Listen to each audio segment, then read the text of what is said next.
మూలిక పరిచయాలు YouTube channel అందరికీ నమస్కారము. నేను కట్ట రమేష్ను, సిద్దిపేట జిల్లా. నేను ఒక మూలిక గురించి చెప్తున్నాను. దాని పేరే దేవకాంచన అంటారు.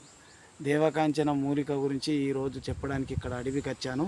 అది ఎందుకు ఉపయోగపడుతుందంటే, దేనికోసం ఉపయోగపడుతుంది, ఒకసారి దేవకాంచన చెట్టు ఎట్లా ఉంటుంది దాన్ని చూపెట్టని మనకు చాలామంది వ్యక్తులు ఫోన్ చేయడం జరిగింది. దాని కొరకు ఇక్కడికి రావడం జరిగింది. ఆ మూలిక నేను చూపెడతాను. అది ఎందుకు ఉపయోగపడుతుందంటే, శరీరంలో కంతులు కానీ, కొవ్వుగడ్డలు కానీ, మరియు థైరాయిడ్ కానీ అలాంటి రక్తశుద్ధి లేకపోతే ఈ మూలిక ఉపయోగపడుతుంది. ఎందుకంటే ఆ మూలిక చాలా ఇంపార్టెంట్ అందరికీ. ఆ మూలిక ఏం చేయాలంటే, దాన్ని బెరడు తీసుకొస్తారు.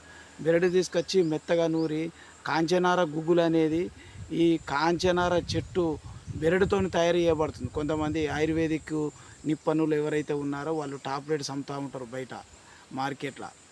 ఇది వైద్యనాథంలో కానీ హాస్పిటళ్ళలో అక్కడక్కడ ఈ కాంచనార గూగుల్ టాబ్లెట్స్ అనేది ఈ కాంచనార దేవకాంచన చెట్టుతో మాత్రమే తయారు చేయబడుతుంది. అందుకు కనుక మనం ఏం చేయాలంటే, దాని బెరడు తీసుకొని వచ్చి ఎండలో ఎండబెట్టి నీడను ఆరనిచ్చి మెత్తగా పౌడర్ చేసుకొని మనం రోజు ఒక స్పూను గోరువెచ్చ ఆ వాటర్లో ఒక పావు స్పూన్ పౌడరు కలుపుకొని త్రాగినట్లయితే మన శరీరంలో ఉండే రక్తాన్ని శుద్ధి చేస్తుంది. ఆ రక్తంలో అక్కడక్కడ గడ్డలు కట్టినటువంటి గడ్డలు కూడా మొత్తం విచ్ఛిన్నం చేస్తుంది. కరిగేసేటటువంటి మూలికనే మన దేవ కాంచన మూలిక అంటారు, కాంచనార చెట్టు అంటారు. అందులో మూడు జాతులు ఉంటాయి. ఒకటి తెల్లది, రెండవది నల్లది, మూడవది ఎర్రది. ఇట్లా మూడు రకాల వనమూలికలు కాంచనార చెట్టు మూడు రకాలు ఉంటాయి. అందులో ఏది తీసుకున్నా పనిచేస్తుంది. ఏ మూలిక దొరికినా సరే. అది ఎట్లా గుర్తుపడతామంటే, మన బటర్ఫ్లై ఉంటుంది. ఆ బటర్ఫ్లై ఏ మెదడుగా ఇట్లా ఉంటుంది కాబట్టి ఆ రెండు రెక్కలు కొట్టుకునే మాదిరిగా కానీ ఈ ఆకు అలాగనే ఉంటుంది, బటర్ఫ్లై ఆకారంగానే ఉంటుంది. మన దీన్ని ఒక్కటే కాదు, మన ఊపిరితిత్తులో ఉండేటటువంటి ఏవైతే రక్తంతో గడ్డబడిన నరాలు కానీ, ఊపిరితిత్తులో గుండెలు కానీ, ఇక్కడ మన కపాలంలో ఉండేటటువంటి నరాలకు ఎప్పుడైతే రక్తం గడ్డగట్టిపోతుందో ఆ రక్తాన్ని కరగేసేటటువంటి వనమూలికని మన కాంచనార చెట్టు అని చెప్పుకోవచ్చును. ఆ కాంచనార చెట్టు అన్ని రకాల వైద్యాలకు, అన్ని రకాల రోగాలకు కరిగజేసేటటువంటి వనమూలిక అని చెప్పవచ్చును. ఆ మూలిక నేను చెప్తాను. ఒకసారి ఇప్పుడు రండి చూపెడతాను. దగ్గర చూపెట్టు. ఆకులు సేమ్ బటర్ఫ్లై పక్షి లెక్కనే ఉంటుంది. ఇక ఇట్లా రెండుగా తీసుకోవచ్చు. ఇట్లా దీన్ని మళ్ళా ఇట్లా వేయచ్చు. హనుమాన్ మహావీర్ ఆకు కూడా ఇలాగనే ఉంటుంది. దీన్ని ప్రతి గ్రామంలో, ప్రతి పల్లెటూరులో, గ్రామాలలో చాలామంది రోళ్ళ పంట కూడా ఇది కనిపిస్తుంది. దీన్ని గుర్తుపట్టాలి. దీనితో ఇంకా ఆరే చెట్లు ఉంటాయి, చిన్నారే, అది మేకలకు వేస్తూ ఉంటారు. అవి కావు, ఆకులు పెద్దగా ఉంటాయి.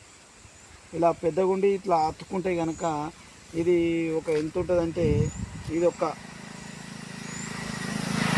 జాన్ ఇంత ఉంటుంది. ఒక 5 ఇంచుల వెడల్పు, 5 ఇంచుల 6 ఇంచుల పొడవు ఉంటుంది. ఇది ఇలా గుర్తుపట్టండి. దీని బెరడు మాత్రమే వాడాలి. ఈ చెట్టుకునేటటువంటి బెరడు, ఈ తాట తీసేసి ఈ తాటను ఎండలో ఎండబెట్టి నీరని ఆడనిచ్చి మెత్తగా పౌడర్ చేసుకొని రోజు ఉదయం కానీ లేకపోతే రాత్రి కానీ ఏదో ఒక టైం తీసుకొని హాఫ్ స్పూన్ పౌడరు గోరువెచ్చ వాటర్లో కలుపుకొని తాగినట్లయితే, దీనితో పాటు 41 రోజు వాడాలి. దీనితో పాటు పథ్యం అనేది ఉండాలి. ఎలా పథ్యం ఉండాలంటే, మన పులుపు, వంకాయ, నిమ్మకాయ, మాంసం కృత్తులు మొత్తమే తినకూడదు. చేపలు, మాంసం కృత్తులు కానీ, నిమ్మకాయ కానీ, మరియు చేపలు కానీ, గోంగూర కానీ, ఆలుగడ్డ దుంపలకు సంబంధించిన ఎటువంటి వాడరాదు. ఎంత మంచి పథ్యం ఉంటే అంత మంచిగా ఆరోగ్యంగా ఉంటారు. మన నెత్తిలో ఉండే క్లాత్స్ కరిగిపోతాయి, నెత్తురుగడ్డలు కరిగిపోతాయి, కంతులు, కొవ్వుగడ్డలు ఇవన్నీ కరిగిపోతాయి. ఈ చెట్టు వాడండి. మీకు మీరే తయారు చేసుకొని మీ ఆరోగ్యాన్ని సంపూర్ణంగా తయారు చేసుకుంటారని మనసారా కోరుకుంటున్నాను. ఇది కాంచనార చెట్టు అంటారు. వీటి కాయలు కూడా చూపెడతాను. పలిగిపోయినాయి. ఇట్లా కాయలు ఇట్లుంటాయి చూడండి ఒకసారి, పలిగిపోయినాయి. దీన్ని రివర్స్ ఉంటాయి. దీని కాయలు ఇలా రివర్స్ ఉంటాయి. కాయలు ఈ మాదిరిగా ఉంటాయి చూడండి. కాయలు ఇట్లుంటాయి. ఎదనాసు ఈ వీడియో కనుక నచ్చినట్లయితే లైక్ చేయండి, సబ్స్క్రైబ్ చేయండి, షేర్ చేయండి.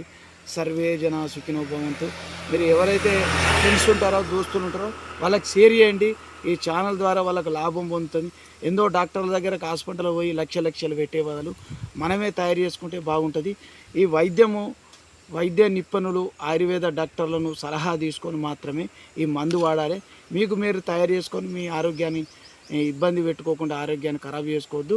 ఇది ఆయుర్వేద వైద్యులు ఎవరైతే ఉన్నారో వాళ్ళ సలహా తీసుకొని మాత్రమే ఈ మందు వాడాలి.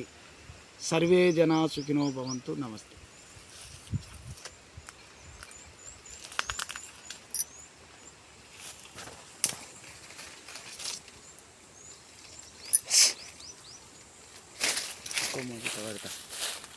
పెట్టాలి.